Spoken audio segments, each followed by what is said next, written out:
Apesar de não ter sido formado na academia, ele se auto-intitula filósofo. Mas talvez os detratores o chamam por títulos menos nobres, como Bescalhão. O nosso entrevistado de hoje é Olavo de Carvalho. Antes de iniciar a conversa com o escritor e filósofo Olavo de Carvalho, eu li no livro desse cara lá do Rio, Olavo de Carvalho.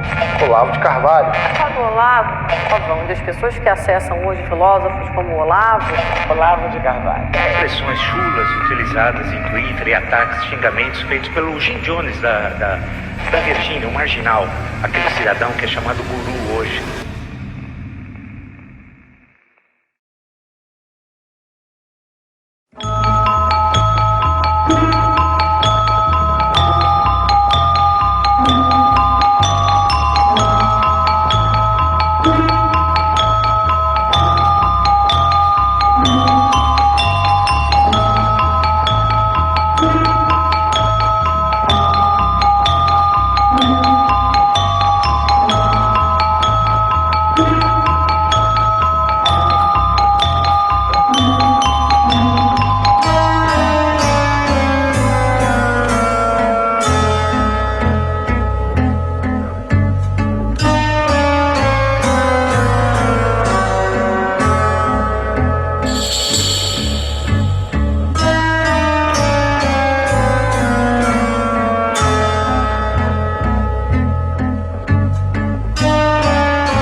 Olavo Luiz Pimentel de Carvalho. Nascido em 29 de abril de 1947, é um filósofo, escritor, cientista político e profeta nas horas vagas. Também foi militante comunista durante a sua juventude. Posteriormente, descobriu outras literaturas além daqueles livros comunistas que lia na sua adolescência. Daí em diante, dedicou sua vida aos estudos filosóficos políticos e também religiosos.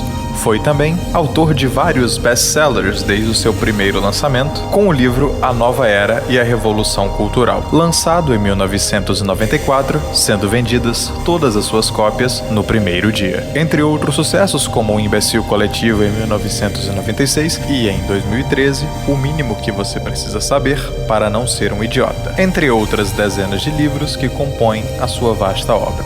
Durante décadas, estruturou o seu trabalho filosófico e político, que, em tempo somado, apresenta bem mais idade do que os seus próprios detratores, dedicando 50 anos de sua vida ao estudo de diversos assuntos como o Foro de São Paulo, globalismo, comunismo, comportamento revolucionário, dentre tantas outras coisas.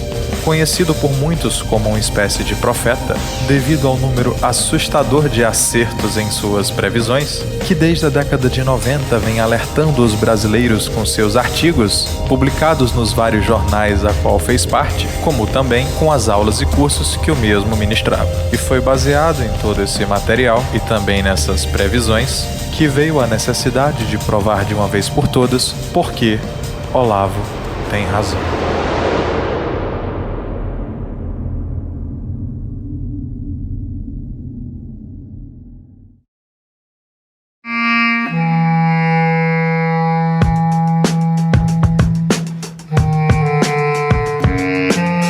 Em 1997, Olavo de Carvalho foi convidado para uma entrevista no programa da Globo News, apresentado pelo telejornalista Pedro Bial. Em certo momento é feita a pergunta se a esquerda ainda teria força, tendo em vista que a União Soviética havia caído recentemente. E Olavo, brilhantemente, fez uma análise profética, afirmando que a esquerda tinha planos para tomar o poder na América Latina, deixando Bial incrédulo com a sua resposta. Mas o que ele não imaginava é que 5 anos depois, tal previsão se tornaria verdadeira. Então eu automaticamente passo a olhá-la com olhos críticos. A esquerda está no momento de ascensão? Sem sombra de dúvida. Momento que a alternativa socialista sofreu um colapso no mundo inteiro? Sem sombra de dúvida. Aconteceu no mundo inteiro, mas eu não duvido que a esquerda aqui no Brasil, ela tem uma grande esperança de que isso aqui seja a terra onde vai haver um renovo, um renascimento. Eu acho essa esperança maluca, mas eu creio firmemente que eles têm essa ideia, né?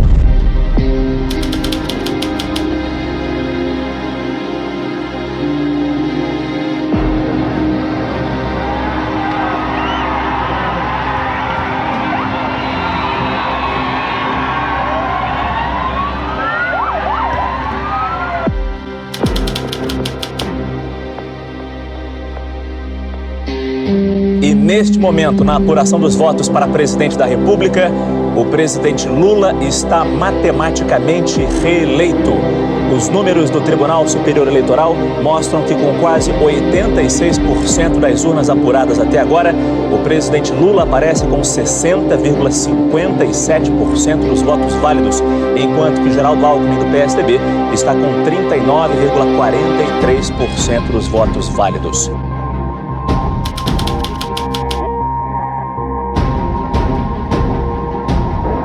Marisa tira a faixa de Lula. Este é o momento de Dilma Rousseff, a primeira mulher presidente do Brasil.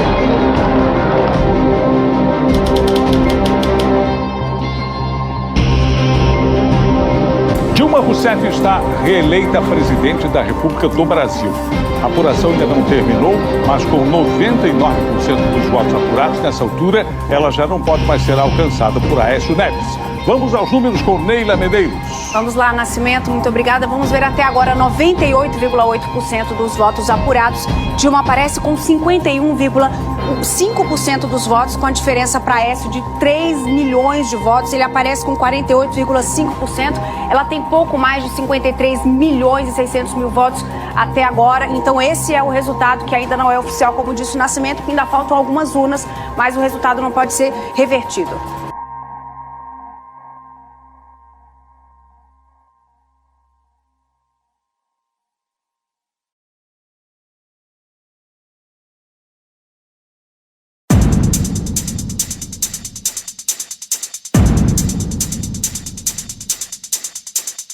No início da década de 90, ecoava na mídia a ideia de que tanto o conceito de direita quanto o de esquerda haviam sido completamente aniquilados com a queda do Muro de Berlim na década anterior. Tais artifícios eram muitas vezes utilizados pelos membros da própria esquerda para se camuflarem e infiltrar-se de todas as formas possíveis na mídia, em cargos políticos e até mesmo, acredite você ou não, nas redações de jornais. A ocupação desses cargos tem o objetivo claro de manipular e aparelhar a estrutura governamental, objetivando o ganho de poder e eventualmente conquistando a confiança do povo. Mas o que passava despercebido para milhares de desavisados era alarmantemente visível para Olavo. A ideia de que não só a ideologia perdurava, mas como também a mesma estaria fortemente enraizada na cultura, era um indício forte de que a teoria da ocupação de espaços proposta por Antônio Gramsci havia funcionado por aqui.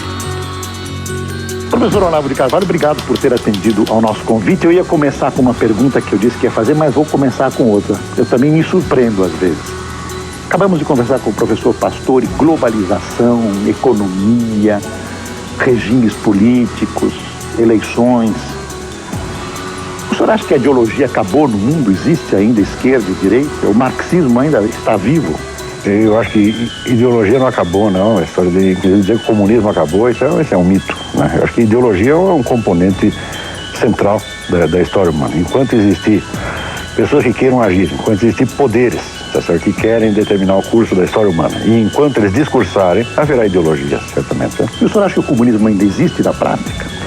Eu creio que sim, ainda é uma força atuante. A gente está vendo agora na Rússia que eles ainda têm um poder de pressão muito grande. E além disso, existe o que nós podemos chamar de comunismo residual. Quer dizer, que são princípios e conceitos marxistas que continuam atuando de uma maneira quase que subconsciente na avaliação que nós fazemos das coisas. Por exemplo, a ideia de que a luta de classes conduz à história, de que o fator econômico é predominante. Agora, praticamente todo mundo pensa assim. Mesmo pessoas que não são marxistas e muito menos comunistas, ainda tem essa tendência, né?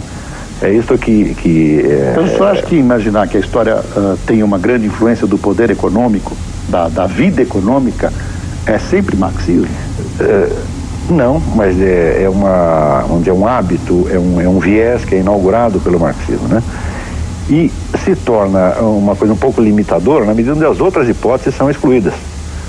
Por exemplo, isso é o que fala, por exemplo, Alain Peyrefitte, no livro A Sociedade de Confiança. Ele diz: todos nós somos marxistas inconscientes.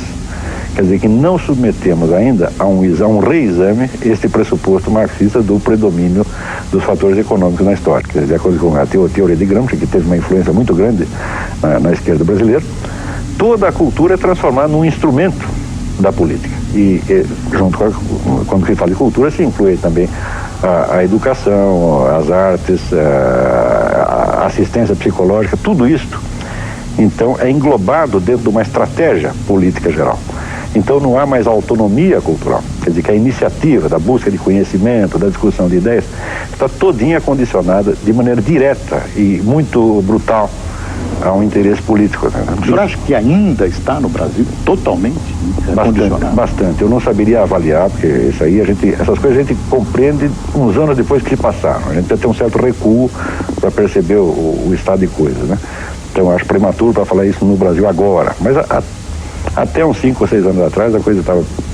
Eu acho que toda a nossa vida cultural estava politizada.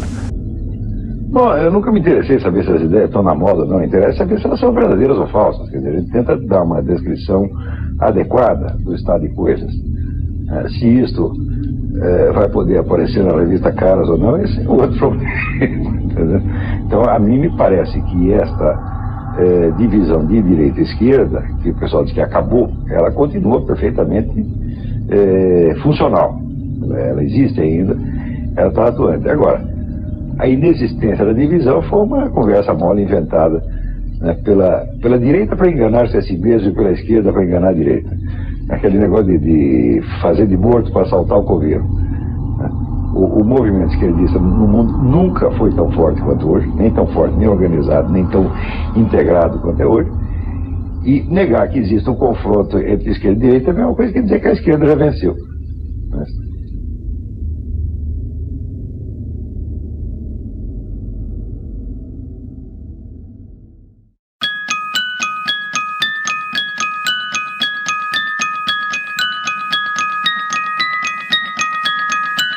Sem dúvida alguma, um dos maiores problemas do governo atual, vigente desde 2018, é o conflito protagonizado por um presidente que representa com maestria as vontades populares, mas que, graças a uma gigantesca estrutura levantada no decorrer dos anos, através de políticas estatais de esquerda, corrupção e o abandono quase que total da moralidade, tornam quase impossível a aprovação de qualquer lei ou projeto que não seja maléfica para o povo.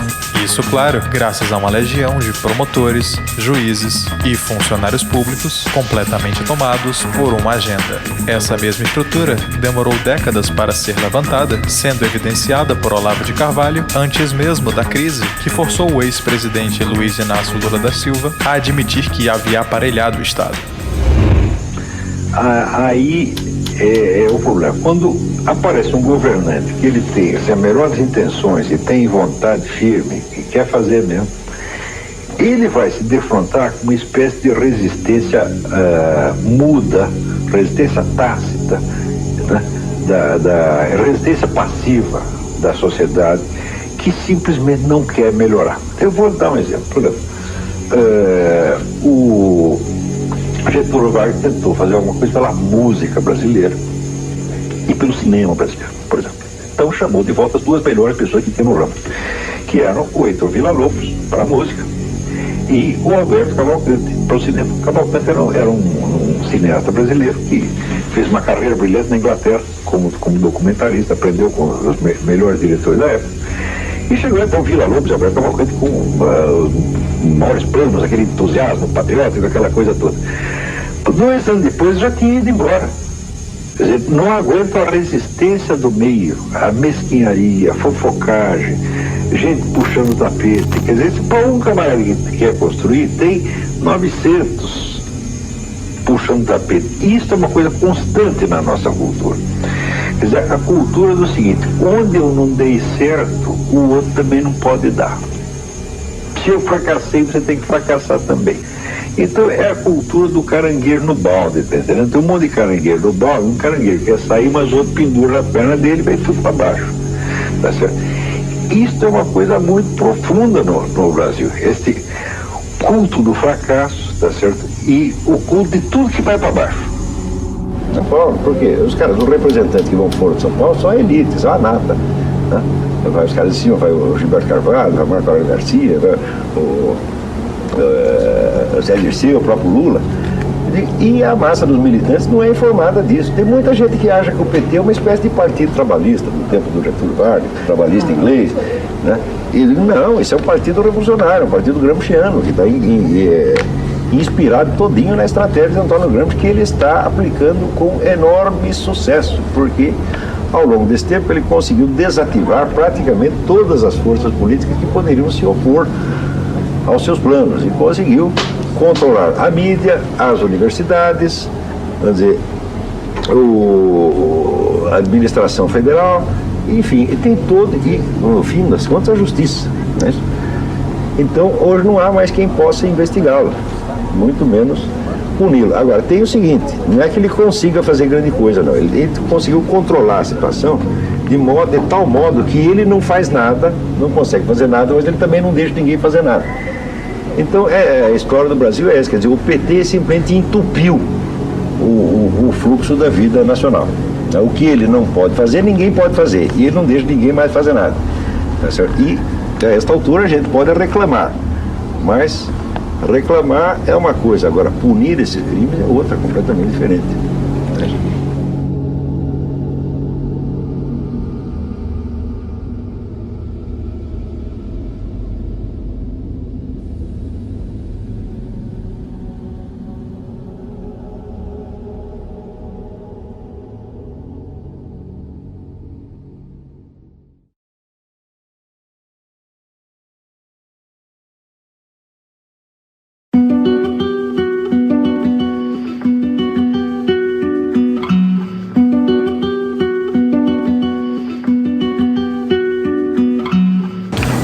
O que o Alberto Fraga fez foi avisar que tinha certos documentos oficiais da ABIN que revelariam esta conexão financeira PT-FARC. Isso foi o grande crime do deputado Alberto Fraga. Então, no Brasil, você denunciar um crime, o que acontece? O crime não vai ser investigado, é você que vai ser investigado e punido. E eu não tenho dúvida de que o encaminhamento das coisas será assim.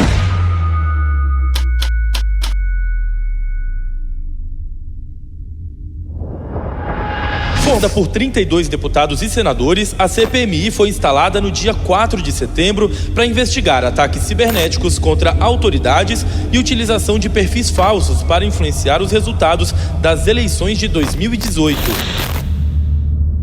Essas falas em vídeos e postagens podem ser consideradas ameaças ao ministro da STF? Ameaça em que sentido? Porque o que eu posso fazer com o ministro da STF? Rir da cara dele? Se isso é uma ameaça, isso prova mais ainda que nós não estamos numa democracia. Eu vou continuar rindo dos ministros da STF. Eu vou continuar rindo porque isso é patético. Eu vou continuar rindo da cara deles. Eles não podem me colocar atrás das grades por rir da cara deles. Eu vou continuar rindo deles. A imprensa tem falado que você tem publicado fake news.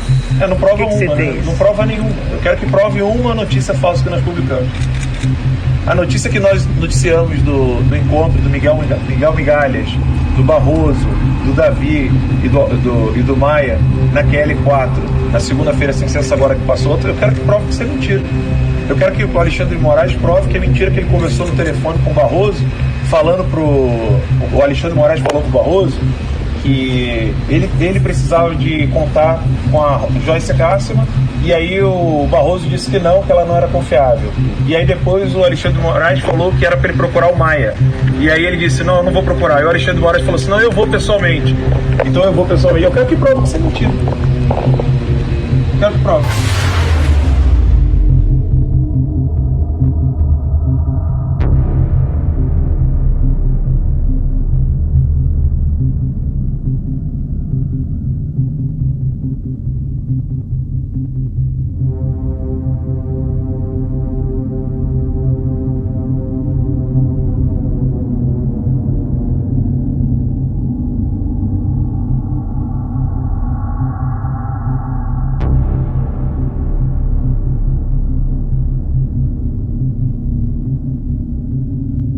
No Brasil, você denunciar um crime, o que acontece? O crime não vai ser investigado, é você que vai ser investigado e punido. E eu não tenho dúvida de que o encaminhamento das coisas será assim.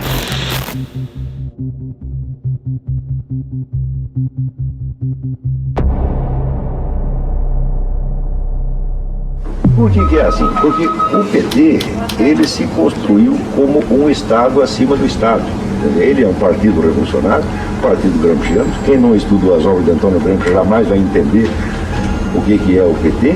O PT é um partido revolucionário construído para operar a transição indolor para o socialismo, e para fazer isso é necessário que primeiro ele esteja dentro do Estado, ocupe todos os espaços possíveis dentro do Estado, mas jamais cedendo à tentação de se submeter às mesmas leis e às mesmas normas éticas que ele cobra dos outros. Isso quer dizer que as leis e as normas passam a ser, vamos dizer, uma simples algema com a qual o PT ata as mãos de seus adversários, mas às quais ele jamais se submete. Agora, eles dominaram de tal maneira a imprensa que quando saiu a denúncia da revista Veja, o restante da mídia calou, ficou quieto na mesma semana.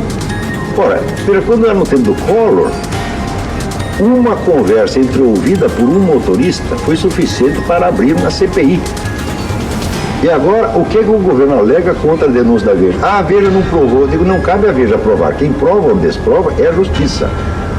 Ao jornalista cabe, no máximo, revelar um indício, divulgar um indício, sabendo que é um indício. A mídia não tem autoridade para condenar ninguém. É muito menos para provar o que quer que seja. Ela pode dar um indício até bem fundamentado, como o Veja deu. Agora, no tempo do Collor não precisou indício nenhum, nem antes, nem durante, nem depois. Por quê? Surgiu com o tal do Heriberto, que foi plantado lá para ouvir essa conversa, surgiu a suspeita contra o Collor, daí houve aquele forrobodó todo do impeachment, depois a justiça continuou com o processo e se provou que não havia prova alguma. Isto é sentença da justiça, não havia prova alguma contra o Collor, nem depois dele ser punido. Agora, aqui para abrir uma CPI, estão exigindo que a Veja já deu a prova inteira. Quer dizer, é claro que é 2 pesos, 2 medidas, mas eles sabem que é. E sabe o que essa gente faz quando vê alguém exigindo, cobrando do PT? Ah, vocês agiram de tal maneira contra o Collor, agora vocês querem, vamos dizer, uma lei especial para vocês. Eles riem disso. Pois é. Viu algo de semelhante com o que vem acontecido de 2019 para cá? Recentemente vemos a concretização de uma previsão feita em 2004 sobre a famigerada CPMI das fake news, que nada mais é do que uma medida promovida pelos próprios membros do establishment a calar todo aquele que se opõe às suas ideias, gerando perseguição e censura no cidadão que simplesmente reclama por tudo aquilo que lhe parece justo, convertendo opiniões, tweets ou até mesmo comentários em uma falácia argumentativa nominada de fake news, classificando posteriormente essa ação como uma espécie de crime virtual para obter a tão sonhada espiral do silêncio. O que é curioso, tendo em vista que eles mesmos praticam essas ações, com a certeza que jamais serão punidos pelas regras que eles mesmos criaram.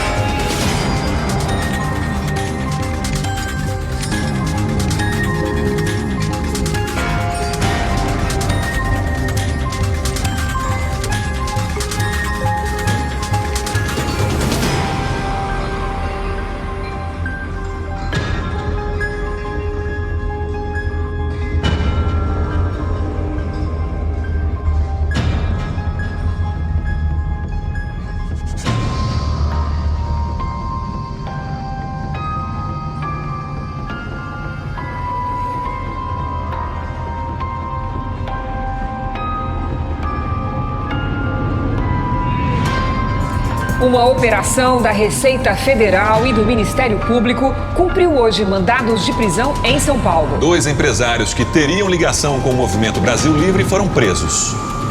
Os 2 empresários presos são Alessander Mônaco Ferreira e Carlos Augusto de Moraes Afonso.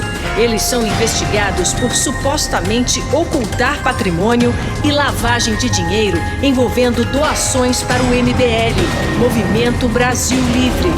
De acordo com as investigações, os suspeitos criavam várias empresas para dificultar o rastreamento do dinheiro movimentado. Além disso, o Ministério Público estima que cerca de 400 milhões de reais em impostos federais teriam sido sonegados. A Polícia Civil e a Receita Federal também cumpriram mandados de busca e apreensão na sede do MBL.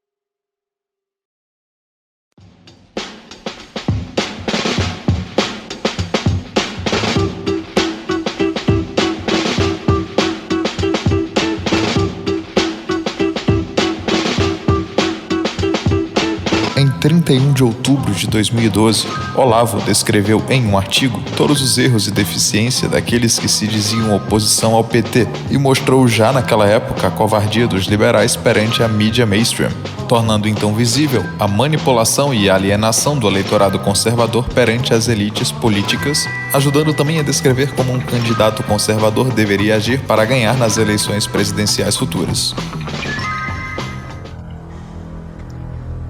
Mas no Brasil não, a maioria vota por esses 2 motivos, ou seja, é um eleitorado totalmente desgovernado. São pessoas que, inclusive, as pesquisas mostram que o eleitorado brasileiro é moralmente e culturalmente conservador. Como ele não tem nenhum partido que, vamos dizer, represente nesse sentido, então ele vota em qualquer um. Ele é conservador, mas vota no Lula, por exemplo. Já aconteceu muitas vezes, né? Mas daí prossegue o Carlos Moraes. Mas brasileiro é que nem galinha, leva no rabo e ainda sai cantando. Pode haver o escândalo que houver, o PT ainda continuará tendo votos. Olha, ô Carlos, você tem toda a razão, para montar na razão.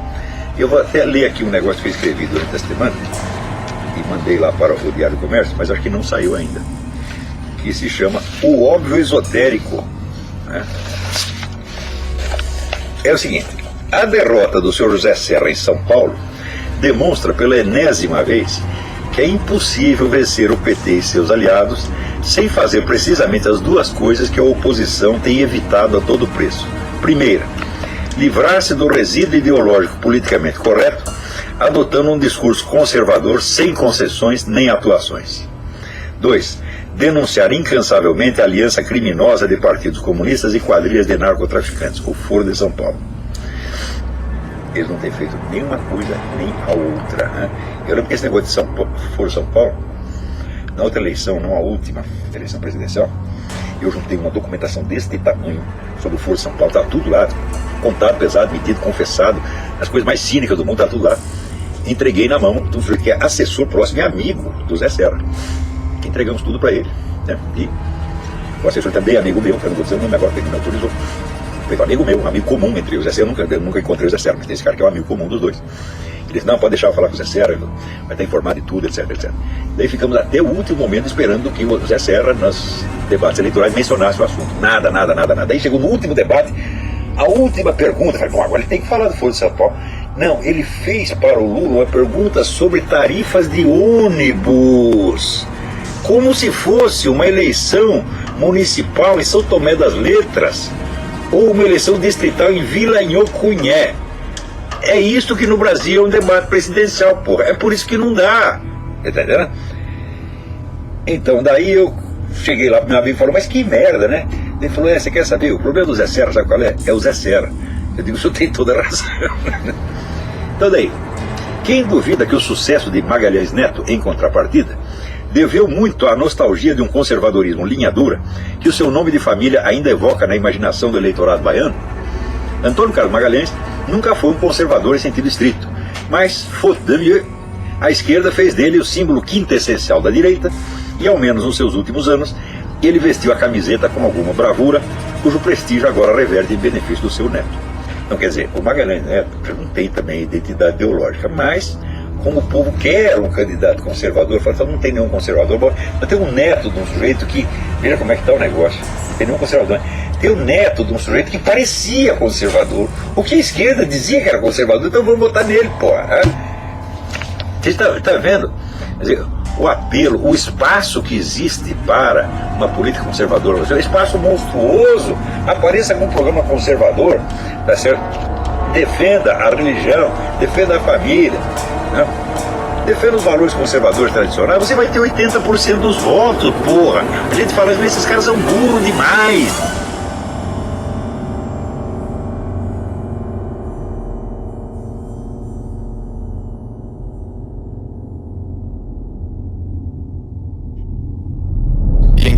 No dia 28 de outubro de 2018, exatamente 6 anos depois desse artigo, Olavo de Carvalho, mais uma vez, mostrou que tinha razão.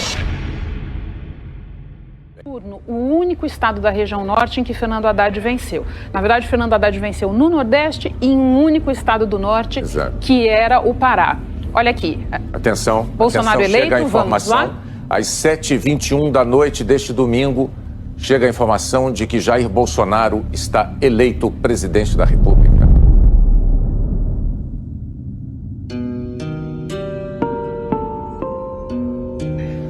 Aí vamos lá.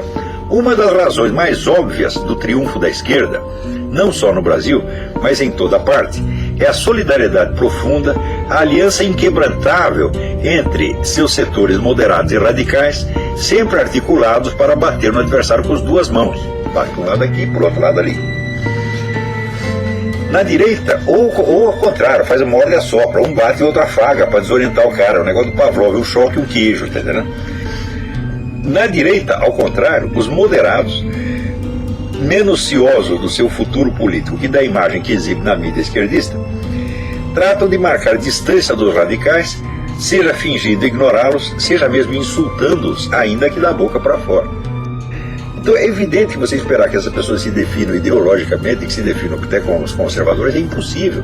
Mesmo aqueles cujos sentimentos pessoais são conservadores, eles não têm consistência intelectual nem ideológica suficiente para entender que eles são conservadores. Nem isso eles entendem. Tanto que, note bem, quem botou a palavra conservador em circulação no Brasil foi este que vos fala. Porque antigamente só tinha socialista por um lado e liberais do outro. Daí eu falei, peraí, liberal é uma coisa, conservador é outra completamente diferente. Tá certo? O sujeito, para ser um liberal, basta ele defender a democracia representativa e o livre mercado. Só isso já faz dele um liberal. Um conservador defende isso e mais algumas coisas que às vezes os liberais gostam e outras vezes eles desprezam. Então não é a mesma coisa. Então, por uma questão de precisão, eu insisti na palavra conservador, mas no começo causava escândalo. Conservador? Nossa, conservador é torturador, é nazista, é matador de criancinha, um negócio horroroso. Quando aos poucos foi, né? Quer dizer, também usei a palavra sem vaselina, porque se começa com muita vaselina, meu filho, nunca chega a nada. Você tem que ir de pé na cara. Você vai dar o conservador, pronto, acabou.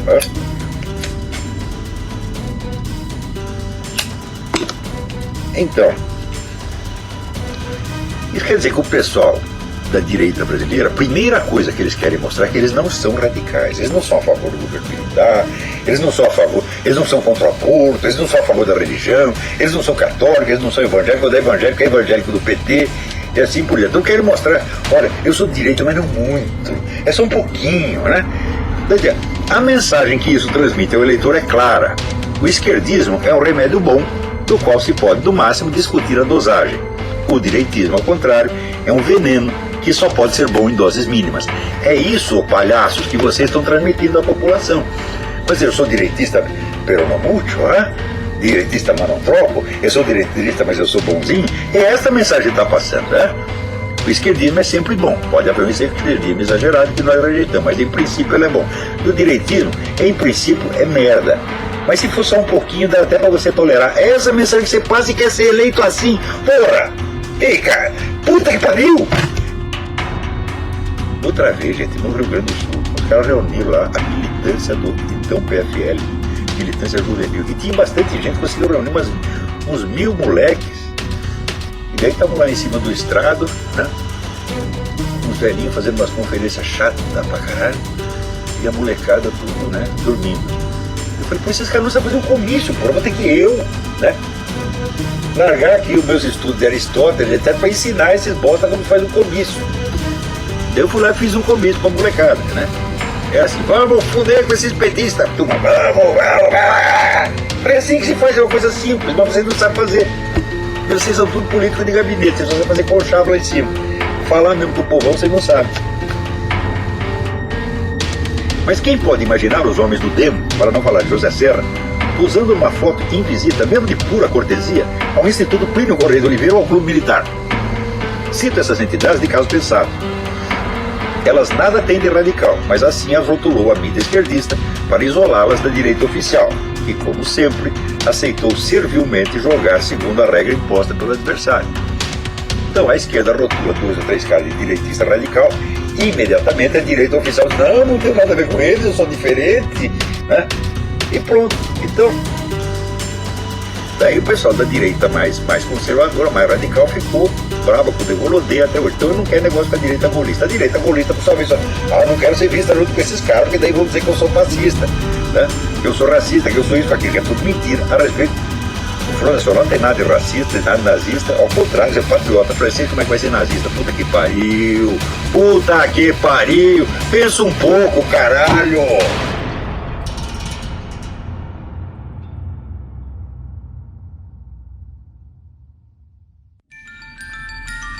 Agora façamos um pequeno esforço mental para a analogia feita sobre a guerra e os nazistas. E para isso, precisamos que você troque as palavras esquerdistas e comunistas por liberais, os nazistas por comunistas e os direitistas serão eles mesmos. Tendo isso em mente, vamos à analogia.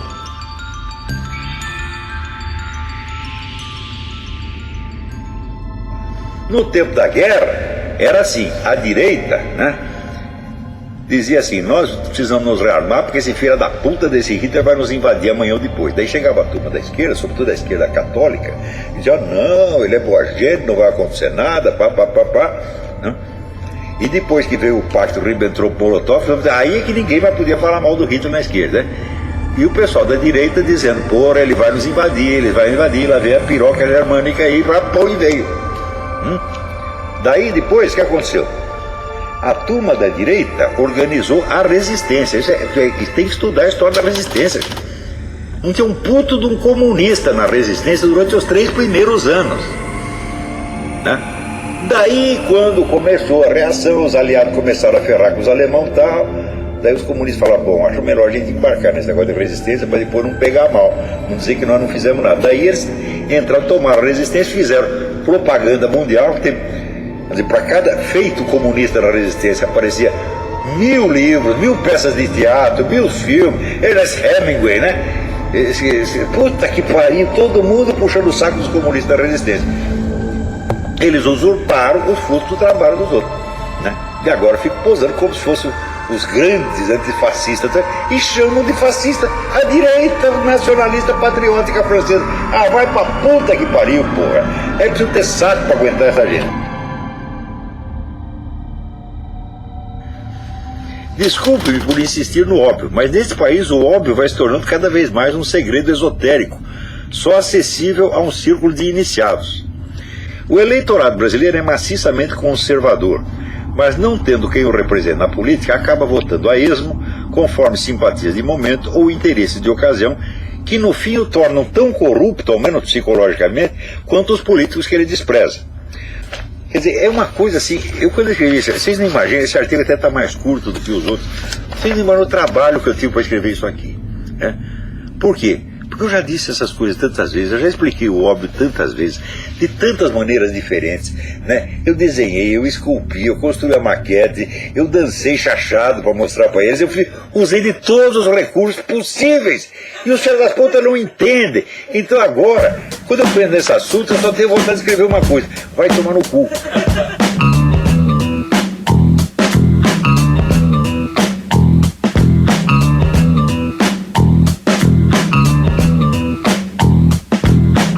sem falar nos constantes ataques que ele e muitos outros da direita fazem contra cientistas, acadêmicos, especialistas, jornalistas. Isso tudo porque supostamente essas pessoas seriam charlatões, mentirosos. E o Olavo e companhia seriam os emissários da verdade ocultada por esses agentes malignos da imprensa, professores universitários e por aí vai. A direita brasileira está embarcando em paranoias conspiratórias e criando falsas narrativas. E isso é muito nocivo para a própria direita. E é o fenômeno de que tudo que a esquerda supostamente defende ou tem como pauta, logo é visto como negativo, maligno, um plano comunista secreto do gramscismo. O que você acabou de ver é um trecho de um vídeo do MBL, os novos gênios da política brasileira, cujo um dos seus principais líderes não tem mais de 30 anos de idade. Não que a idade seja um problema ou um sinônimo de burrice. Porém, quando nos referimos à idade, queremos falar sobre arrogância e prepotência, que é algo bem presente nos liberais, como é bem visível após uma breve análise do nosso contexto sociocultural. E é claro, tal prepotência e arrogância deve-se ao fato de que apenas achar que algumas notícias de jornal afirmando que, entre outras coisas, Olavo de Carvalho seria terraplanista, teórico da conspiração, quando não líder de alguma seita política, apagariam 50 anos de um trabalho exemplar, fundamentado em livros, estudos e artigos que, queiram essas pessoas ou não, nos livraram de um mal bem maior. Em termos de comparação temporal, no ano de 1997, enquanto nascia o atual deputado federal Ki Katangiri, Olavo de Carvalho já possuía uma extensa obra sobre gramscianismo e estudos aprofundados sobre a organização que só recentemente foi admitida como existente, o Foro de São Paulo. Aliás, tocando nesse assunto, por coincidência, antes de admitirem a sua existência, esse foi um dos motivos a qual praticamente toda a mídia tradicional criticou o Olavo durante 20 anos. E quem diria, hoje eles não só comprovam a existência da organização, como fazem vez ou outra uma matéria sobre ela.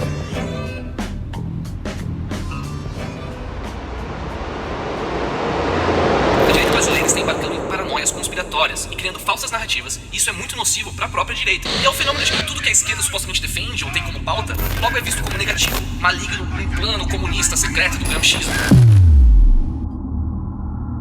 Que são os Annals of Comedy da Universidade de Yale.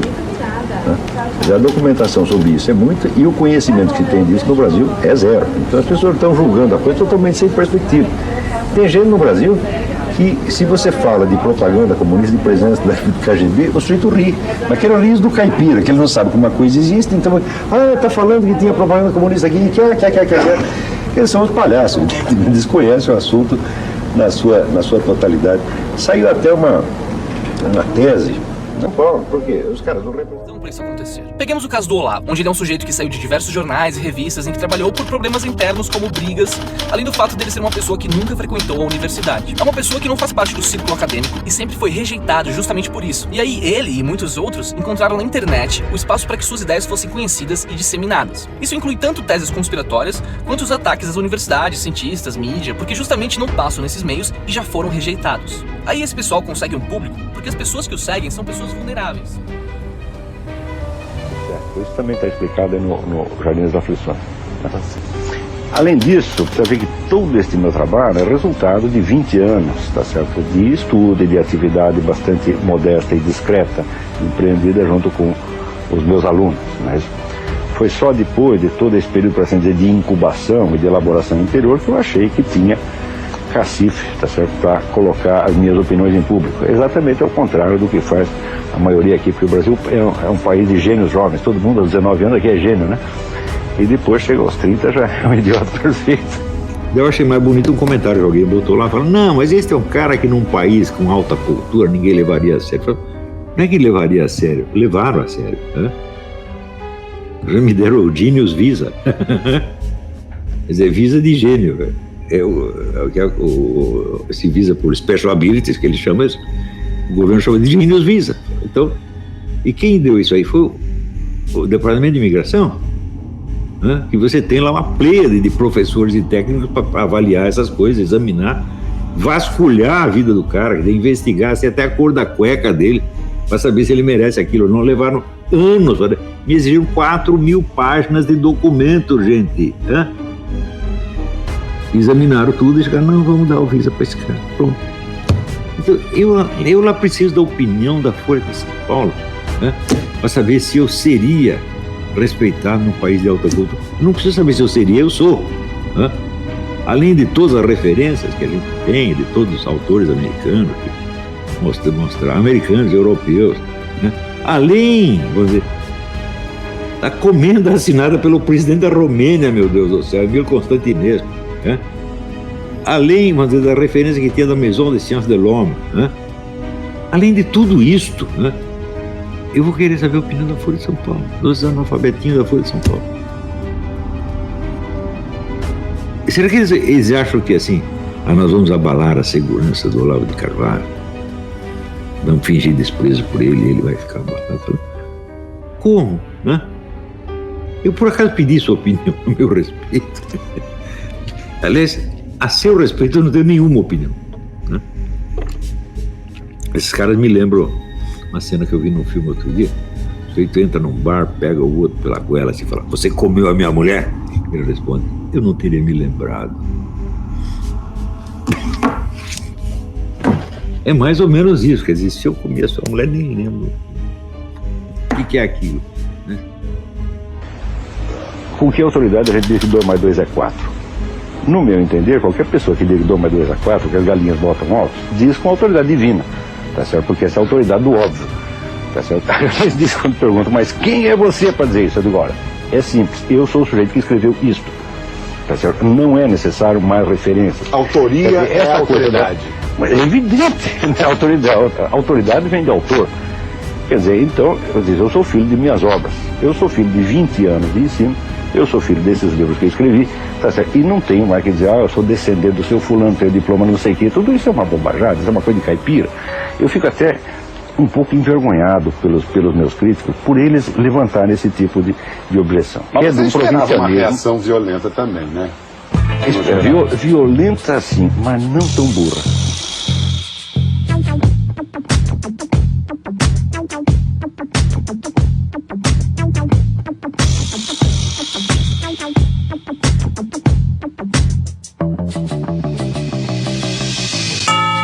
No Brasil, a ingratidão pode ser vista como um mérito, uma prova de independência. Essa frase vem sendo dita por Olavo de Carvalho há muito tempo. Alguns acreditam que essa reflexão seria devido ao seu conhecimento sobre o comportamento e a própria natureza do homem. Já outros diriam que se trata de uma análise sobre o oportunismo. Pois quando as suas obras passaram a ser conhecidas, vieram, é claro, muitos alunos. E nesse grande número de alunos, com certeza, um número considerável de oportunistas.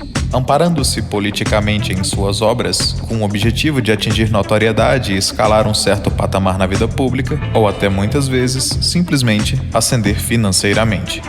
Os mesmos que o chamaram outrora de gênio, que outrora brandavam insistentemente a frase "Olavo tem razão", agora o tratam com desprezo, passando da posição de aluno para a posição de crítico, ao mesmo tempo que se aliam com antigos adversários, que coincidentemente lhe rendiam alguma vantagem.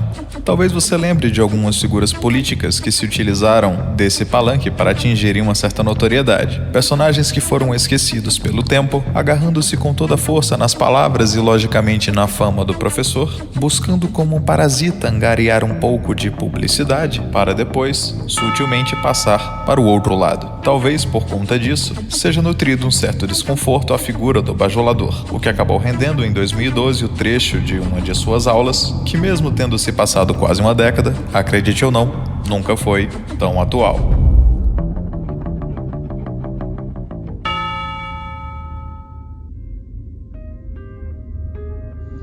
Agora, é interessante que eu recebi uma carta aqui da minha aluna Celina Vieira.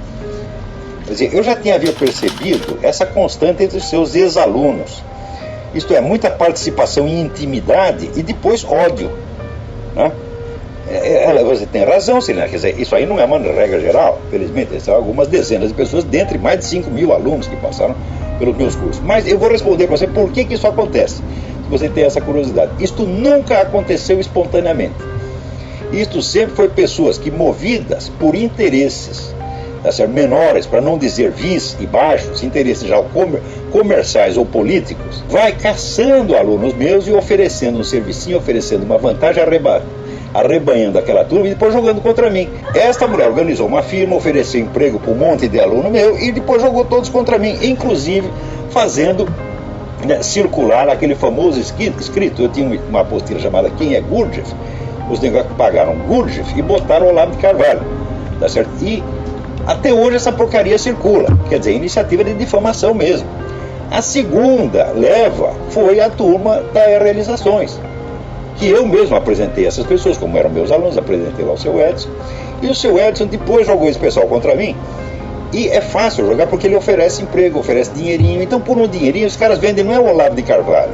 Eles vendem a mãe, a avó, a tia, o pai, os filhos, porra. Né? Quer dizer, o brasileiro sempre acha que ele é um excluído, que ele é um necessitado, que ele é um oprimido. Então que as normas morais não se aplicam a ele. Todos acham. Eu não preciso, né, ser uma pessoa honesta, correta, sincera. Por quê? Porque eu sou um oprimido, eu estou em desvantagem. Todos pensam assim, até rico no Brasil pensa assim. Então, e usa simplesmente um Skype, um Ustream, uma coisa assim, que é muito mais simples. Diz, mas não pode, porque nós queremos qualidade para projetar no telão. Isso aí é uma frescura, isso é uma viadagem de burguesinho paulista. O que interessa é as palavras que eu estou dizendo. A minha imagem, meu filho, eu não estou fazendo striptease, e se eu fizesse, esse era motivo para sair todo mundo correndo. Uma hora me encheu o saco, eu parei com aquilo e decidi lançar um seminário por minha própria conta, e fez um sucesso danado. O homem nunca me perdoou, ficou puto da vida, ficou mordido, tá certo? Porque não apenas ciumeira, mas porque eu demonstrei a sua incompetência. Disse, olha, é assim que se faz. Nunca me perdoou por isso. Então, aquelas mesmas pessoas que eu mesmo havia apresentado para ele, porque lá é o seguinte, o Edson era um sujeito que tinha uma banquinha para vender livro nos cursos que eu dava. E daí ele tinha lá um sonho, queria fazer uma editora, etc, etc. Eu falei, pode fazer, eu te dou a maior força, eu dou os meus livros para você publicar e te dou o meu público, os meus alunos, tá certo? Que são mais do que suficientes para alimentar uma editora, tá certo? É um circo de milhares de pessoas. E ademais eu conheço muitos autores que me respeitam, que têm amizade comigo e tal, eu vou apresentar para eles, dar os livros para você. Fiz tudo isto. Apresentei lá o Paulo Mercadante, o Mário César Flores, Mendo Castro Henriques, etc. E mandei todo o meu pessoal lá para comprar os livros da realizações. E então ele pegou alguns para trabalhar para ele, jogou os caras contra mim, está lá enciumado, agora estão. É assim que funciona, Celina. É gente que entra na coisa não com alto interesse cultural. São pessoas que nem leem livros, meu Deus do céu. Pessoas que têm uma cultura ginasiana. Então é assim que acontece, Celina. Não é coisa espontânea, não. A maior parte dos meus alunos são muito leais. Tem pessoas que ouvem, até aí, a Luciane, né? Tem gente que assiste minhas aulas há 20 anos. A gente assiste um curso, depois vai, depois de um ano volta, assiste mais outro. Como é o normal. Quer dizer, quando você encontra na nossa vida um filósofo que está trabalhando, ele está criando a sua filosofia na sua frente para você ver, não é coisa de você assistir 2 aulinhas com ele e ir embora, que nem fez Carlos Nogueira. Ele assistiu as aulinhas só para ter oportunidade de a gente arranjar um serviço para ele, porque o Nogueira é o típico caso do por que você me odeia se eu nunca te ajudei, tá certo? O Nogueira, arrumei tudo quanto é oportunidade que eu pude para ele, na Record, na Topuc, na Faculdade da Cidade, tá? E aí tá aí, o que a gente recebe é isso, porque o cara fica odiando a gente por ter sido ajudado, porque ele quer ser uma pessoa importante. Não vou sair falando mal, tá certo? Só para tentar me afirmar, né, na maledicência, para mostrar que, vamos dizer que, se ele é o bom na física, no eletromagnetismo, essa coisa, eu sou o bom na sacanagem, na difamação, quer concorrer na base da difamação. Eu não vou fazer isso, né?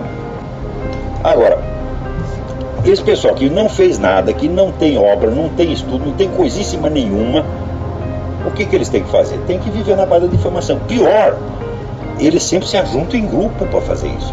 Ajunta grupo de 10, de 20, de 30, né? E faz o negócio até combinado. Um fala um pedaço, outro fala outro. É uma coisa medonha, coisa de gente baixa.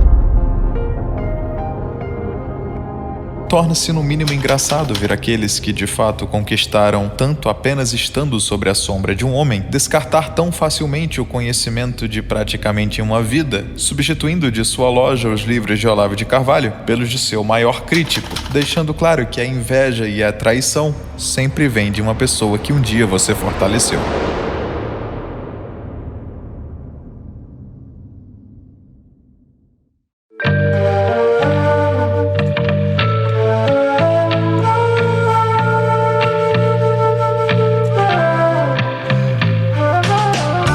Talvez você já tenha escutado algum desses chamados cientistas políticos falando com uma prepotência e uma certeza digna de um computador binário, mas que com o tempo, muitas de suas análises se provam erradas ou até mesmo sem sentido.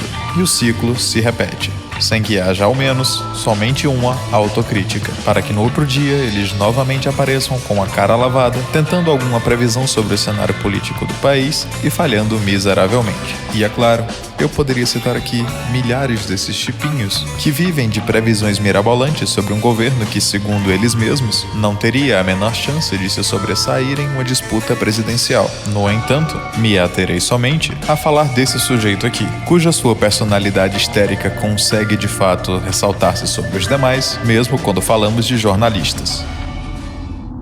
O que me estranha é o silêncio dos empresários de fato e deixar esses se auto-intitularem líderes empresariais. Líder empresarial foi o Roberto Simons.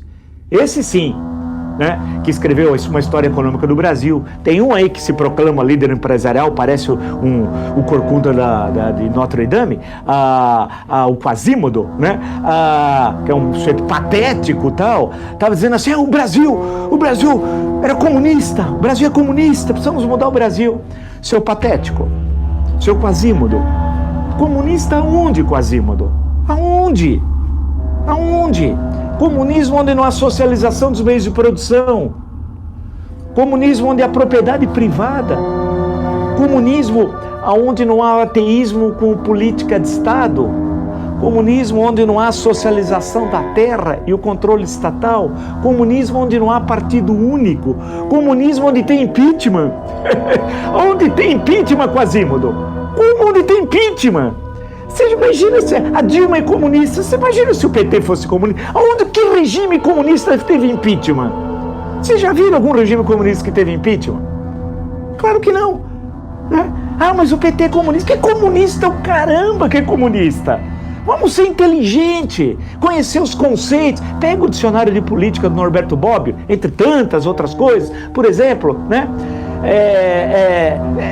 Que comunista nada. Eu citei algumas coisas, o Partido Único, o ateísmo como política de Estado, passei pelas organizações desde a infância até o adulto controladas pelo Estado, pela socialização dos meios de produção da cidade e do campo, a inexistência de processo eleitoral, né, etc. Falei grosso modo um regime que caminha para o totalitarismo, a propaganda, etc. Alguém vai dizer que o Fernando Henrique era comunista, Collor era comunista, Sarney era comunista, Lula comunista e Dilma comunista? Ao contrário, com todos os defeitos, e aí vamos pensar, refletir, o PT aceitou as regras do jogo no momento do impeachment. Tentou fazer umas maravilhas. Talvez vocês tenham sentido uma certa vontade de gargalhar enquanto assistiam uma peça de arte desse verdadeiro prodígio da política moderna. Porém, eu acho que é bem mais construtivo retornar à realidade e escutarmos o que foi falado em 2005 sobre essa história de que o socialismo é tão somente aquilo que é prescrito no ideal comunista. Não. Você considera que existe ainda? Mas se nós considerarmos que hoje existe, nós temos muito poucos países no mundo que se dizem socialistas e esquerdistas. Vamos dar exemplos típicos como Cuba, a grande maioria, a própria China, que teoricamente é socialista, mas que tem na prática um regime capitalista. Mas como é que funciona? Se fosse por esse critério, nem mesmo a Rússia do tempo de Lenin seria socialista. A primeira coisa que Lenin fez foi abrir o mercado e fomentar o capitalismo. Aqui a pessoa raciocina muito em termos assim, de estereótipos de almanaque. Então eu acho que o regime comunista é aquele que estatizou todos os meios de produção, que não existe propriedade privada, tá certo? E só isso é que deve ser chamado de comunismo. Se não tem isso, não é comunismo. Isso aí, às vezes, é fruto apenas da incultura, porque o próprio Karl Marx dizia que a propriedade privada não pode ser estatizada repentinamente, que ela deve ser absorvida, tá certo? Na propriedade estatal, lentamente, num processo que, segundo ele, pode durar muitas e muitas gerações e que isso deve ser feito através do imposto de renda progressivo. Tá certo? Então, na verdade, se você pensar bem, comunismo e socialismo não existe. Existe apenas uma eterna transição para o socialismo. Quer dizer, é um regime que é capitalista e que vai se aproximando do socialismo sem nunca chegar. como não é em matemática, em geometria, o que chama uma assíntota, naquela curva que a curva vai aproximando do lugar, mas como ela é curva, não chega nunca, tá entendendo? Então, o verdadeiro socialismo é apenas a transição para o socialismo. Onde existe isso, deve-se aceitar, então, que é um regime socialista. O socialismo consiste na transição para ele mesmo, embora essa transição jamais chegue ao objetivo. Então, o Brasil é nitidamente um país socialista, porque nós estamos declaradamente numa transição. Essa transição não implica restrição direta da atividade de economia privada. Ao contrário, você pode ter até um fomento à economia privada, contanto que ela esteja colocada rigidamente sob o controle do Estado, tá certo? E esteja vamos dizer, sendo praticada como uma espécie de concessão generosa que o Estado faz ao empresariado, à custa de sugá-lo com impostos e de estrangulá-lo com legislações restritivas de tudo quanto é maneira, e também de colocá-lo numa situação moralmente constrangedora através da contínua doutrinação anticapitalista, que mostra mais ou menos o empresário como um criminoso tolerado. Que ele aprendeu, acho que com o porno-filósofo, que é outro ignorante, com o traidor da pátria, que vive na Virgínia, né? O marginal, que sabe de marxismo igualzinho o Bolsonaro, luta de classes e a luta entre homem e mulher, hétero e homo, por aí ele vai falando umas sandices. E no meio da sandice ele disse o seguinte, que o Brasil, o Brasil era um país comunista, nós temos de acabar com esse país comunista. País comunista, o Brasil? Comunismo aonde? E quantos falam isso nas redes, os supostos conhecedores aí de política, de história, que são hilariantes, são os fanáticos de extrema-direita neofascistas, alguns neonazistas, né? Porque tem os neonazistas bolsonaristas também, e tem os neofascistas, que fascismo é diferente de nazismo. Uma hora podemos conversar sobre isso. A questão que se coloca é que uma minoria são neofascistas, mas é esse para esse que ele fala, essas 2 semanas, porque as falas que ele fez pavorosas, que envolvia a questão de tortura, etc. tal, era justamente para esse. O intuito era dirigido a esse seu público. Então dizer que o Brasil era comunista. E muitos falam, aquele lá, o Quasímodo ali do sul do país, que vez por outra aparece vestido de verde e amarelo, o Quasímodo também fica falando isso, e outros bobalhões, porque o que tem de líder empresarial medíocre não está escrito, né? Eu acho que os grandes empresários, eu presumo, não consideram o Quasímodo líder empresarial, um sujeito medíocre. Se o Brasil era país comunista, você imagina no país comunista ter um processo de impeachment e a presidente comunista sair do governo, como foi com Dilma Rousseff? Absurdo. E lembrar que o PT respeitou as regras do jogo. Teve impeachment e saiu. Né? E isso tem de ser reconhecido numa análise acadêmica, serena, científica, não panfletária, como fazem os extremistas de esquerda ou os extremistas de direita. Né? Então, quem quer que tenha acreditado por 2 minutos em economia comunista, tá certo? Acredita no quadrado redondo. Tá certo? Então, isso aí, vocês não pensem que a elite econômica ou que a elite governante soviética não sabia disso. Sempre souberam. Tá certo? Então, economia, como quem quer que diga, nós vamos aqui implantar uma economia comunista, você não vai não. E você vai fazer o seguinte, você vai chamar de comunismo e você vai criar um capitalismo subterrâneo clandestino que representará, como representou na Rússia, mais de 50% da economia. Tá certo? E sim, você vai maquiar com o planejamento comunista, feito todinho, exatamente como foram feitas as estatísticas soviéticas, na base de dados falsificados. As estatísticas soviéticas não é que elas eram falseadas, elas eram totalmente inventadas.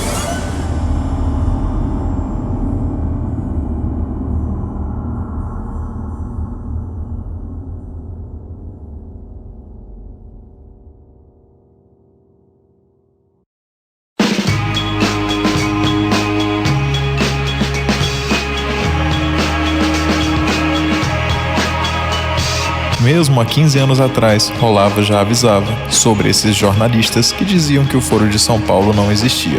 Até que isso se estendesse a um ponto em que eles não poderiam mais negar o fato, restando então somente implementar a narrativa de que a importância política do Foro de São Paulo é deveras menor do que ela realmente é, deixando evidente uma cumplicidade um tanto quanto suspeita, para não dizer outra coisa, que acaba por mostrar a verdadeira intenção dessas pessoas. Bom, eu nunca me interessei em saber se as ideias estão na moda, não. Interessa saber se elas são verdadeiras ou falsas. Quer dizer, a gente tenta dar uma descrição adequada do estado de coisas. Se isto vai poder aparecer na revista Caras ou não, esse é outro problema. Entendeu? Então, a mim me parece que esta divisão de direita e esquerda, que o pessoal diz que acabou, ela continua perfeitamente funcional. Ela existe ainda, ela está atuante. Agora, a inexistência da divisão foi uma conversa mole inventada, né, pela direita para enganar-se a si mesmo e pela esquerda para enganar a direita. Aquele negócio de fazer de morto para assaltar o coveiro. Né? O movimento esquerdista no mundo nunca foi tão forte quanto hoje, nem tão forte, nem organizado, nem tão integrado quanto é hoje. E negar que existe um confronto entre esquerda e direita é a mesma coisa que dizer que a esquerda já venceu. Qual seria o problema maior? Não, o problema do Brasil não é o PT. O problema do Brasil é um órgão chamado Foro de São Paulo. O Foro de São Paulo é a denominação inócua que os seus fundadores, que foram Lula e Fidel Castro, deram à coordenação estratégica do movimento comunista no continente. O Foro de São Paulo se reúne mais ou menos uma vez por ano. Quer dizer, mais ou menos que em 15 anos ele teve, parece, 12 reuniões, né, com centenas de representantes e discutem entre si as perspectivas da esquerda no momento, a conjuntura, e tomam uma série de resoluções. Essas resoluções, então, orientam 80 e tantas organizações esquerdistas no continente. Dessas organizações, algumas são partidos legais, como o próprio PT, o PDT, o PPS, etc.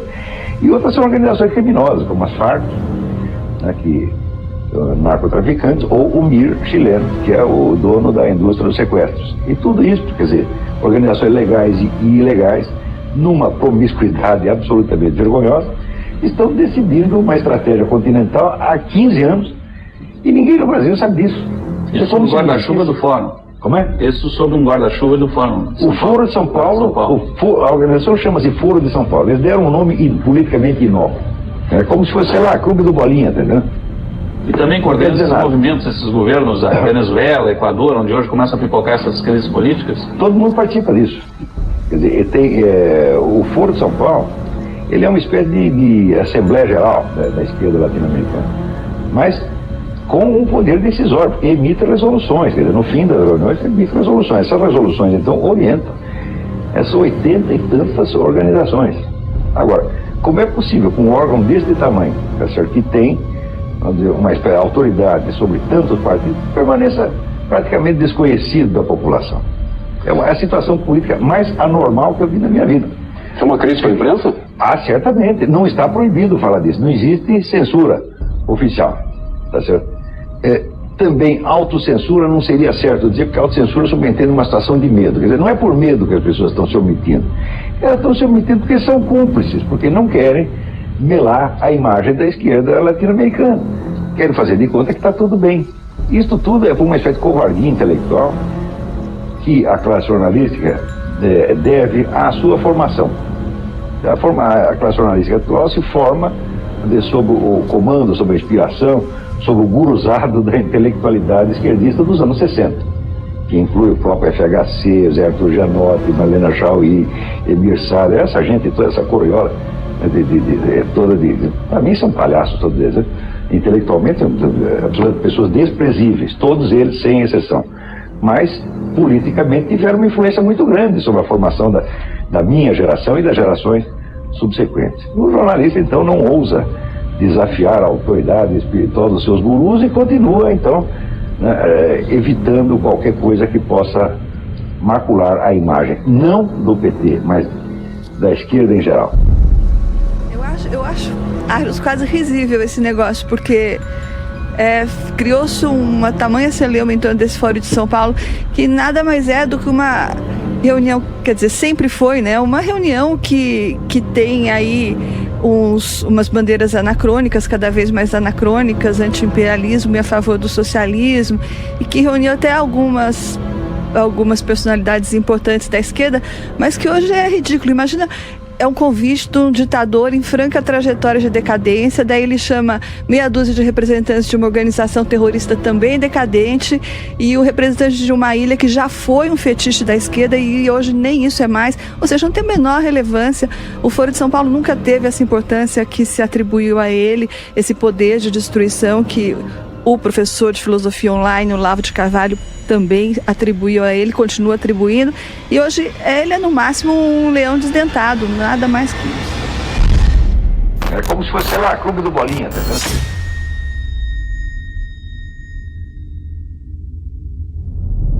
Você podia prever, por exemplo, uma América Latina assim: Fidel, Chávez, Morales, Bachelet, Correa, quem mais? Todos de esquerda na América do Sul. Você podia prever que isso ia acontecer? Prever não, mas nós já lutávamos por isso e já trabalhávamos por isso, inclusive porque nós criamos o Fórum de São Paulo, que lutava para isso. Depois criamos ainda o Grupo de Marbella, que é o nome da cidade, do hotel onde nós fomos no Chile, que se reuniu. Todos depois foram eleitos presidente da República. Todos foram. Todos. O Ciro Gomes, que participava, e o Gautemo Cárdenas ainda não foram, mas o Fox foi, o Lagos foi, o Tabaré Basque foi, certo? O Della Rui foi, o Lula foi, então você vê que não o Chaves e o Evo Morales. Tabaré quis, tá, ok.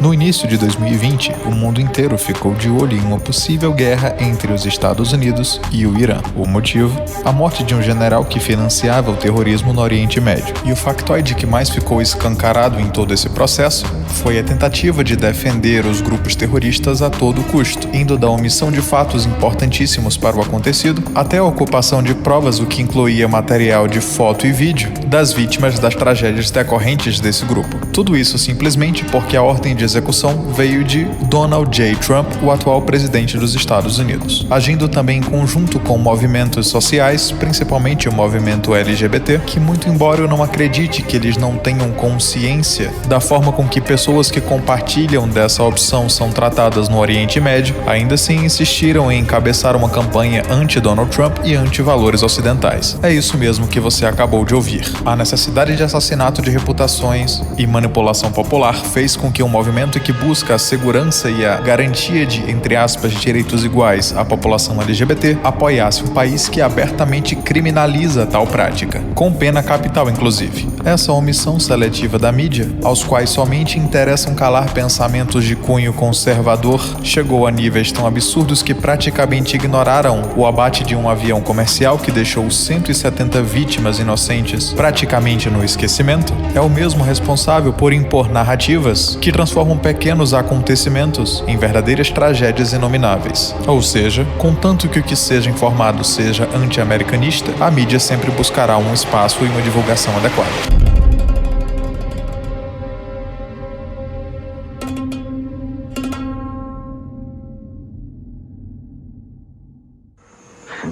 Doutor Olavo, uma posição parece-me polêmica do senhor é com relação à guerra do Iraque, a invasão dos Estados Unidos no Iraque.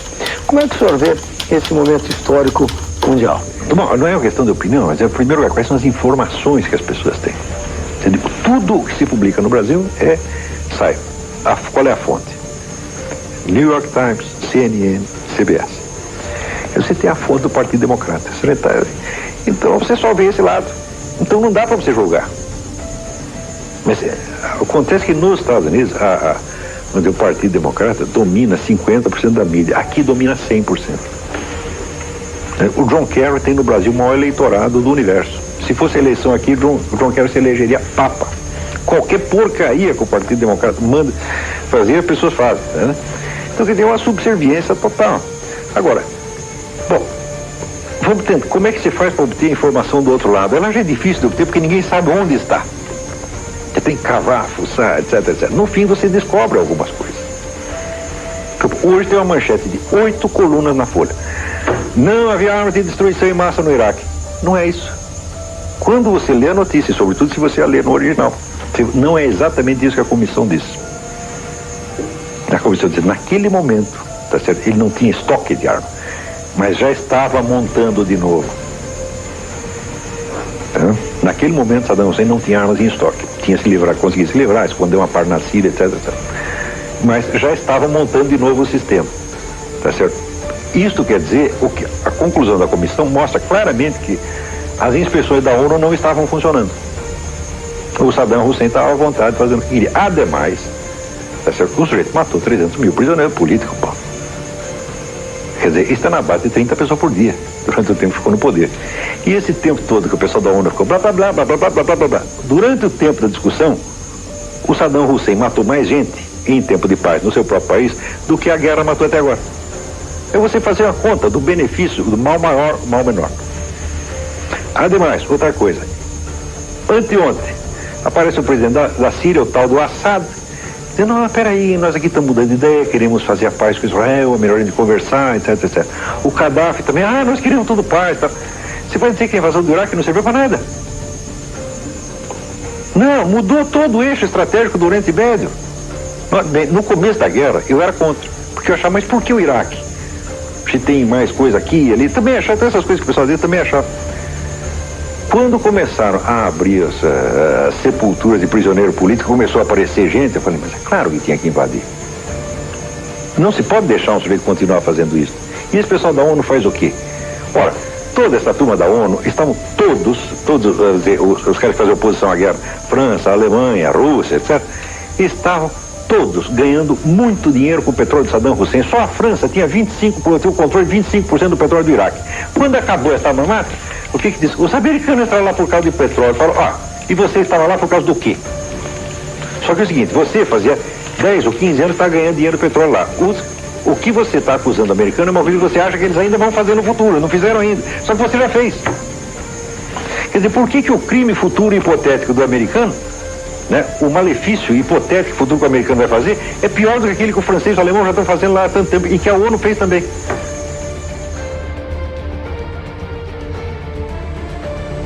Hoje em dia nós continuamos raciocinando e tentando descrever a situação internacional nos termos dos estereótipos dos anos 50. Tipo assim, o petróleo é nosso, né? A Amazônia é nossa. Eu digo, por exemplo, você quer defender a Amazônia contra quem? Contra o imperialismo yankee. Eu digo, mas você faça a lista das ONGs que estão lá, não tem nenhuma americana, pô. É belga, é alemã, e são todas, vamos dizer, reconhecidas pela ONU. Existe uma ONG que pode pedir registro na ONU de maneira que ela passe a integrar o esquema da ONU, tá certo? E todas as ONGs que estão lá são desse tipo. Então, claro que tem algumas que, vamos dizer, tem indivíduos e até grupos americanos que financiam, mas não tem nada a ver com o governo americano. O esquema está na ONU e não no governo americano. O governo americano esqueceu da América Latina há 20 anos. Ele não está fazendo absolutamente nada aqui. Vamos dizer, para disfarçar a tremenda penetração desse novo poder internacional, o pessoal fica gritando contra o imperialismo americano e acredita, por exemplo, que o imperialismo americano vai atuar através da ALCA. Eu digo, mas como pode ser através da ALCA se o tratado a ser discutido na ALCA não está nem escrito ainda? Não houve proposta nenhuma. Como é que você pode dizer que uma proposta é escorchante se ela não foi feita? E se a redação da proposta incumbirá também a você? Né? É a mesma coisa assim, você quer fazer um negócio comigo? Vamos sentar e conversar. Você está querendo me roubar, esse é proposta leonina. Eu falo, mas eu não fiz nenhuma, pô. Então, a ALCA não existe. Eu não me lembro o nome do Relações Públicas do PT, que em resposta a um artigo meu, escreveu uma carta ao Globo dizendo exatamente isso aqui. O Foro de São Paulo está enganado, o Foro de São Paulo é apenas um centro de debates. E eu, no artigo seguinte, eu o refutei, mostrando todas as resoluções que havia lá, nas atas do Foro, e mostrando que ele estava mentindo. Eu ficou quieto e nunca mais amolou. Tá certo? Mas a mentira continua estampada na página do PT. Ora, também ninguém jamais perguntou ao seu Lula o que ele quis dizer com aquela famosa frase do discurso de posse, em que ele diz que foi eleito com a ajuda não só de brasileiros, mas de latino-americanos em geral. Quem são esses latino-americanos? É óbvio que ele está se referindo ao próprio Foro de São Paulo, tá certo? A turma das Farc, a Fidel Castro, etc, etc, etc. Quer dizer que o sujeito vai lá e confessa que houve uma ajuda estrangeira, que houve uma intervenção estrangeira durante a nossa eleição e ninguém reclama. Quer dizer, esse partido realmente ele se coroou com direitos muito especiais que nenhum partido jamais teve. No entanto, isso não é extensão do Partido Revolucionário. Então, o resultado, vocês, telespectadores brasileiros, vocês não estão sabendo de nada, vocês estão sendo manipulados por mentirosos, tá certo? Não é um outro, não, é 100%. Você pega todos os comentaristas de mídia brasileira, são só propagandistas anti-americanos e vocês acreditam. Você pode ter todo o direito de acreditar, mas desde que você tenha a informação dos dois lados. Mas aqui não tem. Não tem nenhuma. É zero. Por exemplo, esta semana teve uma manifestação em Taiwan, 1 milhão de pessoas na rua, tá certo? Contra a nova lei chinesa que reduz a ilha a um estado de sujeição oficial. Saiu em algum jornal brasileiro? Quer dizer, a China, já com a marinha chinesa toda ali em volta, vota uma lei na qual, se Taiwan proclamar a independência, vai ter invasão imediatamente. O pessoal da ilha protesta, sai na rua, aqui não sai uma palavra. Vocês estão entendendo? A classe dos jornalistas que estão fazendo isso é uma classe de empulhadores comunistas.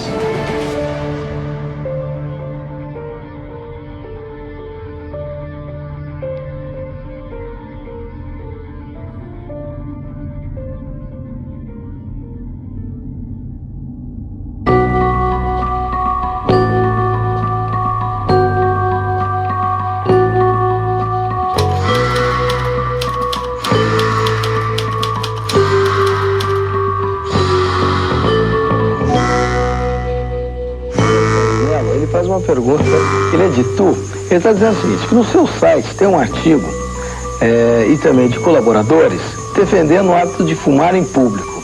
Se o senhor defende realmente esse hábito, o que tem a dizer aos que não fumam, que são obrigados a respirar a fumaça dos fumantes?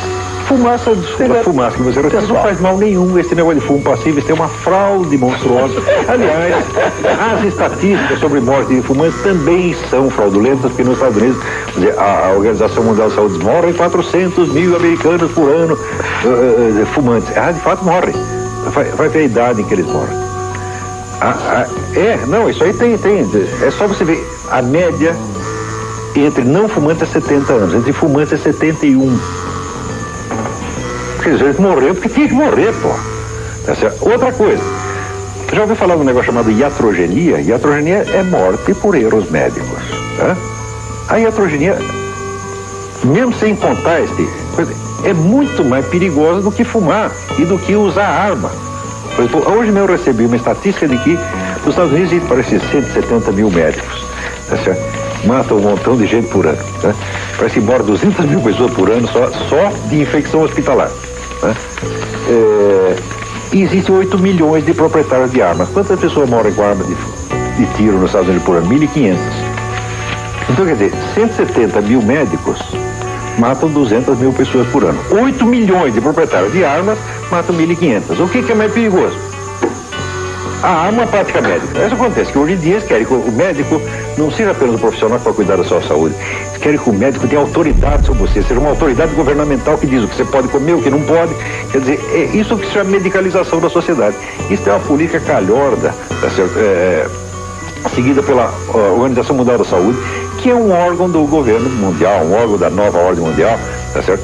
E é um instrumento de poder, no fim das contas, deixar todo mundo assustado. Meu filho, você não pode fumar que você vai morrer, você não pode comer açúcar que você vai morrer, você não pode comer que você vai morrer. E deixa todo mundo fragilizado. As pessoas hoje têm tanto medo de ficar doente, tanto medo de perder a sua saúde, que virou um bando de covardes. Nada disso faz bem à saúde, meu filho.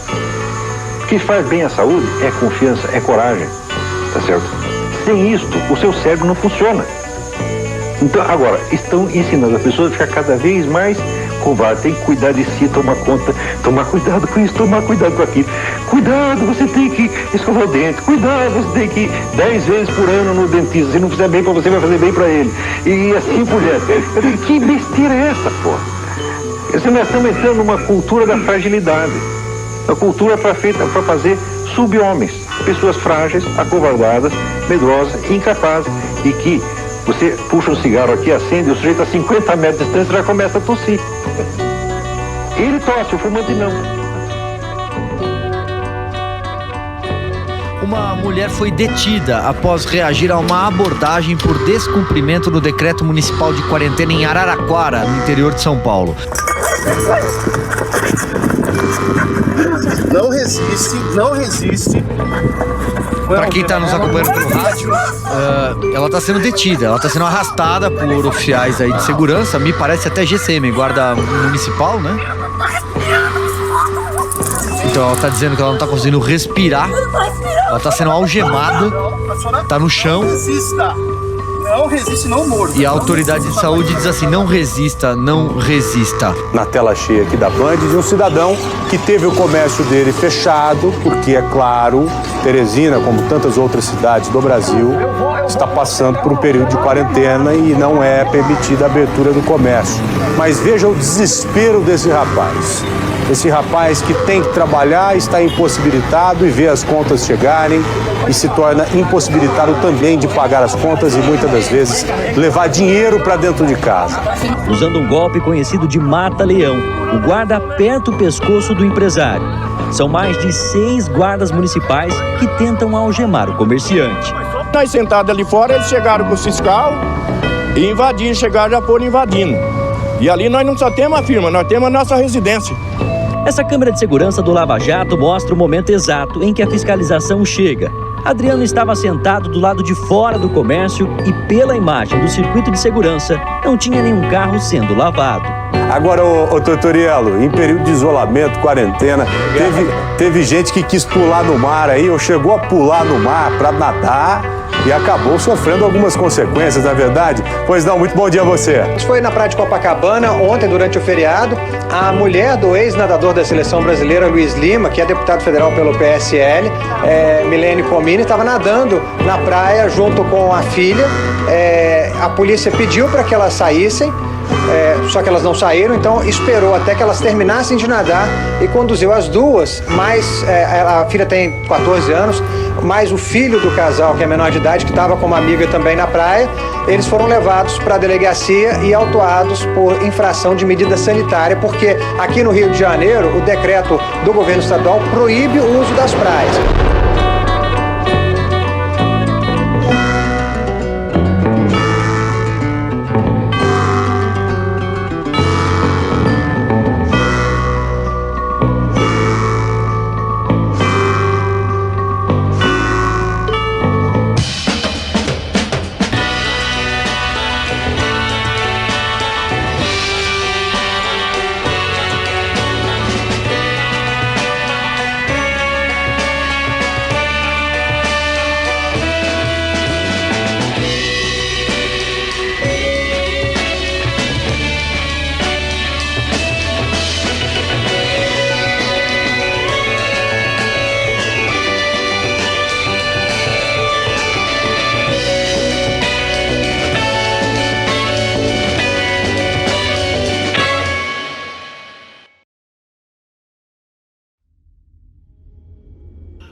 Alô, pessoal.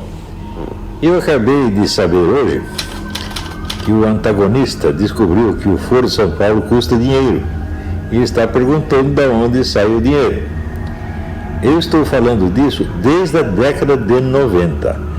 O Foro São Paulo é a maior organização política que já existiu no continente latino-americano. Eu acho que nem nos Estados Unidos há uma organização que reúna 200 partidos políticos e mais quadrilhas de narcotraficantes, sequestradores, etc, etc. É um negócio monstruoso. E eu estou levantando esse problema desde a década de 90, para jornalistas e para um público de militares. Na época, os militares reconheceram até algum mérito que eu estava fazendo, até me deram a medalha do pacificador por isto. Mas os militares que vieram depois Eles não ligam, não. Até o general Mourão, ele se gaba de não prestar atenção no que eu digo, como se fosse uma prova de superioridade. Eu nem ligo para esse cara, não ouço o que ele fala. Olha aqui, general, se o senhor tivesse prestado atenção, o senhor teria sabido das dimensões do Foro de São Paulo 20 ou 15 anos atrás, tá certo?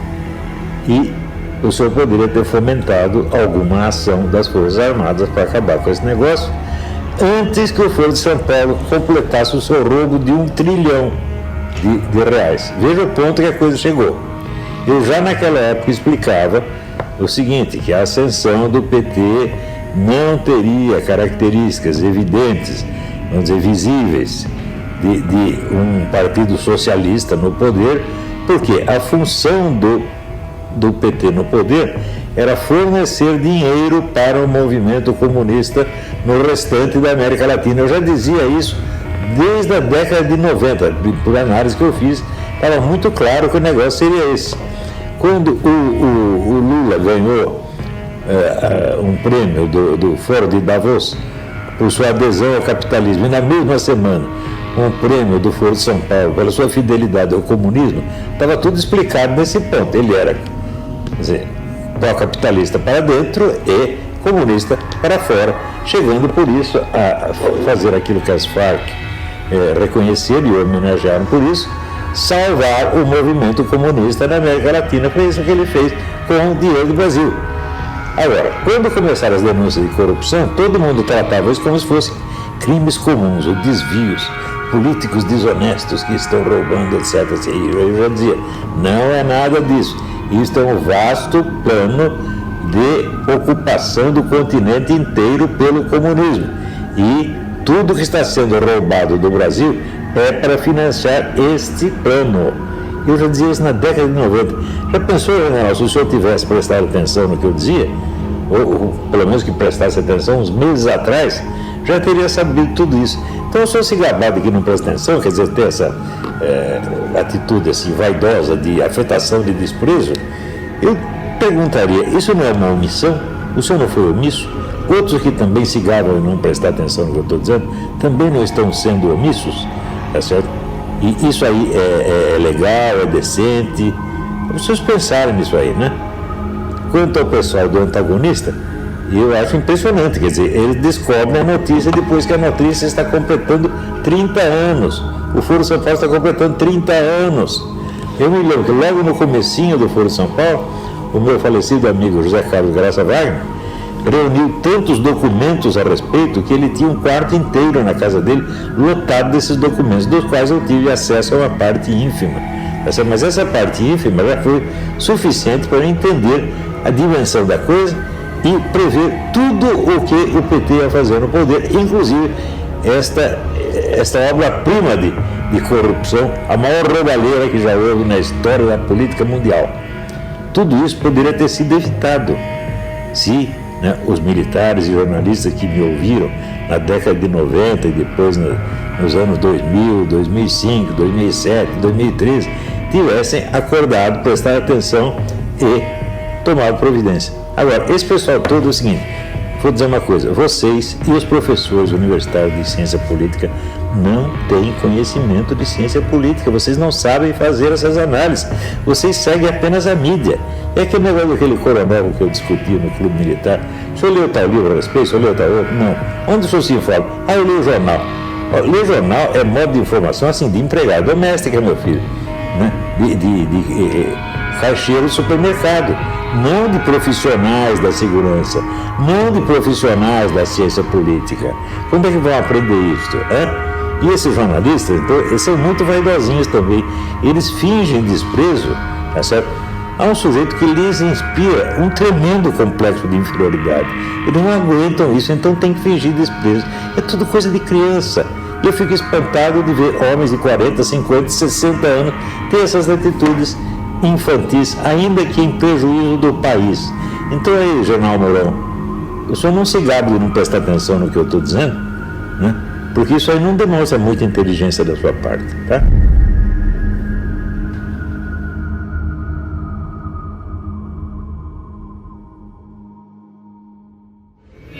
Afinal, o que é ou quem é o imbecil coletivo?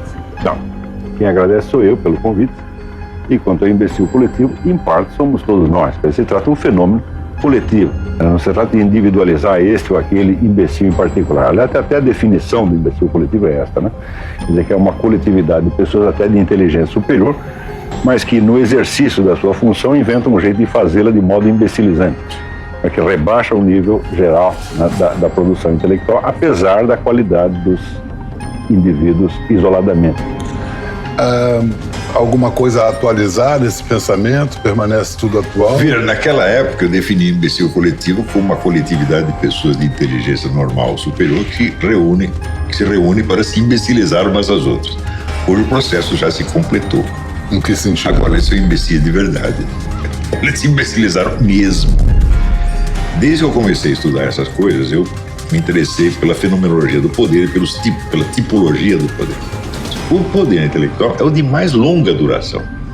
Ele, na verdade, ele só se efetiva depois da morte do seu portador. Então, do meu trabalho, eu só esperava resultados depois da minha morte. Tá certo?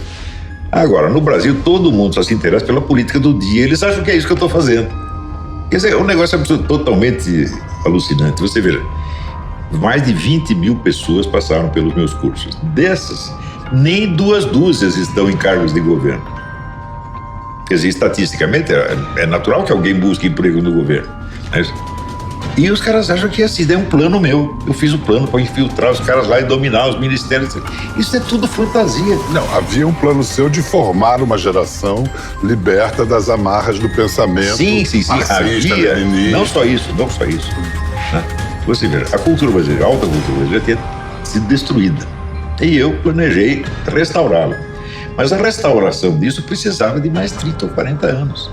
Eu falei, talvez depois disso surja como efeito uma geração de políticos melhores. Talvez. E os camaradas acham que eu estava tentando objetivar realizar isso agora. Isso é fantasia total. Esse tempo foi abreviado pela derrocada do PT e pela Exatamente. O problema da corrupção expôs o PT à execração pública e criou esta ascensão de pessoas liberais, conservadoras, ou como queira chamá-la. Mas eu sempre disse, isso foi uma ejaculação precoce, porque a reforma da cultura não estava pronta, ainda precisava de mais 30 anos, pelo menos. O senhor continua trabalhando nisso? Continua, esse é o objetivo da minha vida. A política do dia não me interessa absolutamente. Alguma influência sobre os políticos eu tenho, certo? Mas eles não entendem sequer o meu objetivo. Eles acham que o governo deles, o poder deles, é tudo. Não é isso? E eles acham que o meu objetivo é igual ao deles, influenciar a política do dia. Mas isso é mesquinho demais para mim. Quanto a essa questão dos insultos, me permita dizer que, de certa forma, o senhor se apropriou desse estilo. O senhor é um mestre também do insulto. Ah, sim, eu adoro isso. Mas isso não seria, infelizmente, apenas um sinal trocado, uma inversão de sinais? Não, pelo seguinte, eu primeiro mostro toda a argumentação e daí no fim concluo dizendo você é uma besta, você é isso e aquilo. Mas eu não troco uma coisa pela outra. Eu nunca fugi da discussão, jamais. Ao contrário, até me antecipo. Veja, nessa época aconteceu a mesma coisa. Não, isso aí é 15 minutos de fama, nós damos um jeito desse cara em 15 minutos. Passaram os 23 anos. E os meus livros, livro publicado naquela época, ainda é best-seller hoje. Ou seja, eu ganhei essa briga de maneira absolutamente brilhante. Humilhei toda uma geração de intelectuais metidos, né? Agora aparece uma outra geração dizendo a mesma coisa. A glória dele vai acabar daqui a pouco. Eu falo, não vai não. A minha glória não é influenciar o governo do dia. No século seguinte, os meus livros serão lidos.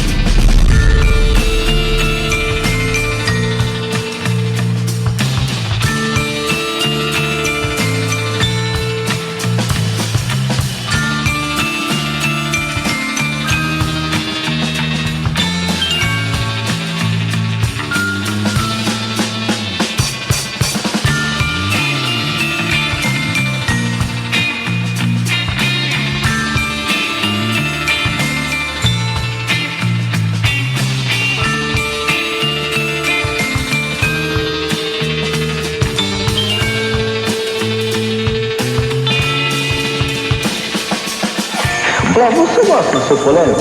Hã? Você tem prazer em ser polêmico? Não, nem um pouco, não estou sendo polêmico, eu estou dizendo as coisas do jeito que eu vi, eu gosto de sinceridade. Veja, eu comecei a publicar livro, eu tinha 45 anos. Por que não publiquei antes? Para ter a certeza de que eu não precisava do apoio do público.